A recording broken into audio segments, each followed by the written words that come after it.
Hello there, and welcome to another episode of Critical Weight Theory. And today I'm going to be looking at ABBA's music video for Chiquitita, and more specifically, what makes it a nice video and whatnot. So, this was released in early 1979 on the album Voulez-Vous.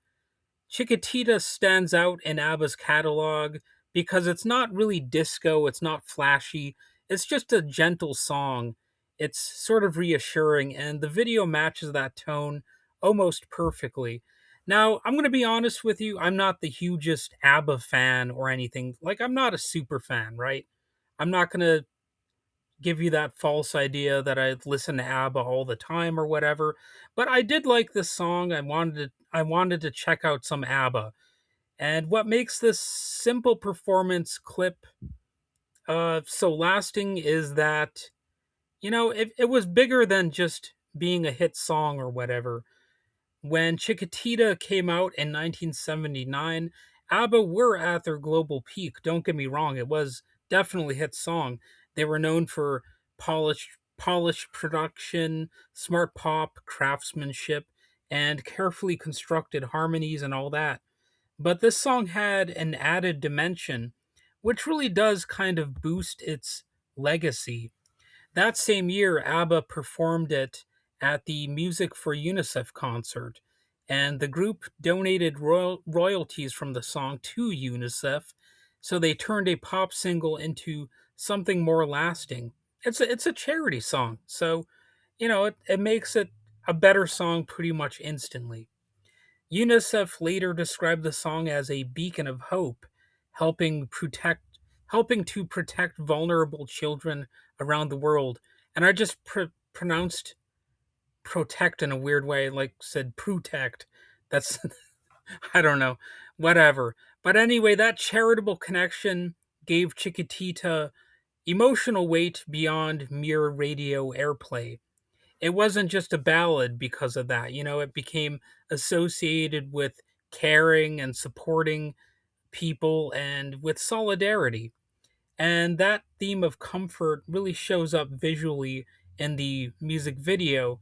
It's sort of better that it's not like a glamorous video, really. There's a setting of a snowy mountain, and I like the simplicity of it. The official 1979 clip, at least the one that I've seen, was filmed outdoors in Switzerland, and it's in a village. It was part of a larger television special, often referred to as ABBA in Switzerland. Unlike heavily staged studio productions, this setting is stripped down. You've got snowy hills, alpine mountains, and a cold and open landscape. And the group stands together on the wintry hillside, dressed warmly. There's no elaborate set design or dramatic lighting rigs, no flashy choreography or any of that kind of stuff. So it's kind of like a neat sort of unplugged uh, vibe to it. Although I'm sure it wasn't totally unplugged, but you know what I mean. Like it feels more like it's just them, you know, sort of without all of the I don't know the elaborate stuff that you would add on to a group like this. And that simplicity feels intentional. The cold backdrop actually reinforces the song's message in a sort of quirky way. So Chiquitita is about comforting someone who is hurting, about staying hopeful in a hard moment. And the icy landscape becomes a quiet metaphor because of that. It's visually cold, and the song itself is warm, so it kind of does that sort of image wise thing. And there's something powerful about that contrast, at least to fans of the song. Now, every song has haters, I understand that.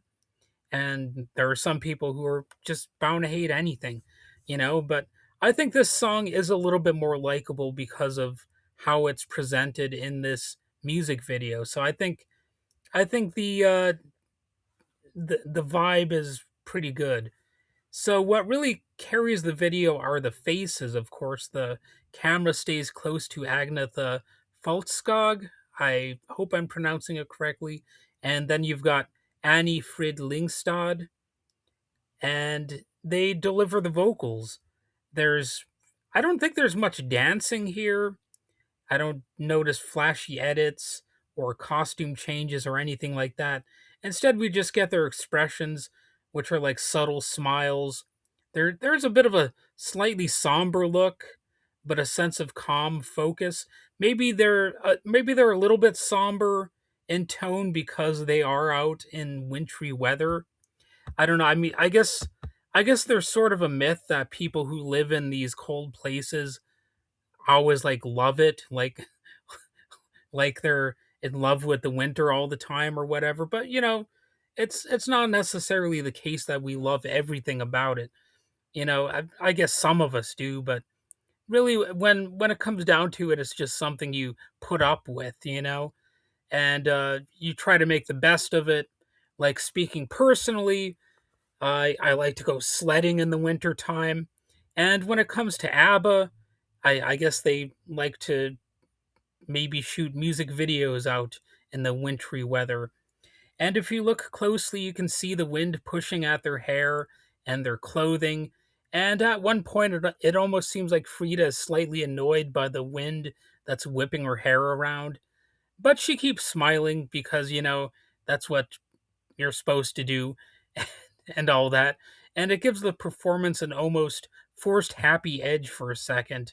It's like a human moment, you get the sense that it's like a pop star who's trying to be a happy pop star, but reality is kind of maybe challenging that a little bit.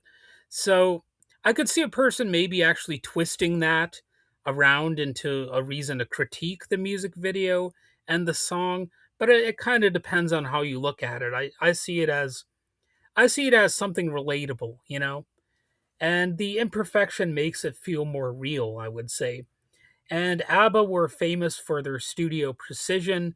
Their recordings were polished down to the smallest detail, but visually, especially in the late 70s promo clips, they often relied on presence rather than spectacle. And this wasn't about visual tricks, it was more about sincerity and, just promoting the song, which again was a charity single. So it made sense that they wouldn't be as flashy. And the broader Swiss production was ambitious. You've got the alpine scenery, the dramatic landscape, and some big visual ideas. Pretty much any time you film anything in that sort of environment, you're kind of making nature the star. And I like that. These musicians here were willing to kind of be upstaged by the weather itself outside. And filming in that environment obviously has some challenges. Cold weather, you might have unpredictable wind, logistical issues. I mean, even under the best circumstances, you could have technical problems. I mean, technology is pretty famous for that, you know? And not everything shot there was necessarily ideal for broadcast in the way that it was originally envisioned, you could imagine. But, I think this music video does the job, and I think it has a certain charm to it. The simpler hillside performance clip, it's like the definitive visual for the song Chiquitita. It's interesting, and it's nice. I like that it captures the emotional core of the song. And dis- despite the disrupted perfect plans that most certainly happen in such an environment, you get something that feels intimate, and even when they're smiling, there's a little bit of restraint here. The mountains behind them add some drama, and the mood is a little bit grounded, and that balance mirrors the song itself. It acknowledges the sadness but gently lifts upward, and that charitable legacy is still a part of the song too. over time, Chiquitita became one of ABBA's most important charity tied singles, and the connection to UNICEF lasted for decades, and it's part of how people remember the song and also the group, I'm sure. And visually, this snowy Swiss clip became part of the song's identity. And when people look back at ABBA's late 70s period, the video often appears in retrospectives, I would imagine.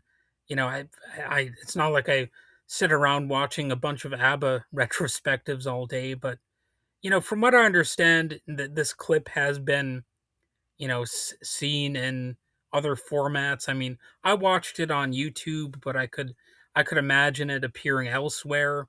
Again, I'm not the ultimate ABBA super fan, so I don't know where all of these versions of this song has appeared, but I could imagine it appearing in some compilations. And again, it's not flashy, and it didn't break technical ground, but it worked. It's nice and effective, and that's really what you're going for with a music video like this. So let me know what you think. Are you an ABBA fan? I said ABBA fan, kind of. I don't know why I added a D at the end. But are you an ABBA fan? Do you like this video? Would you be out there standing in the cold, singing harmonies, having the wind in your hair, in a quiet mountain backdrop? Would you be willing to do that yourself, or would you just say hell with it? Let's shoot the music video elsewhere. You know, I like that. It it lets the song breathe a little bit better too, because you're not as distracted by the performance or even the performers. It's just kind of blending in a little bit better with the scenery. And I like that sort of stuff. You don't get the glitter or disco lights or the elaborate staging.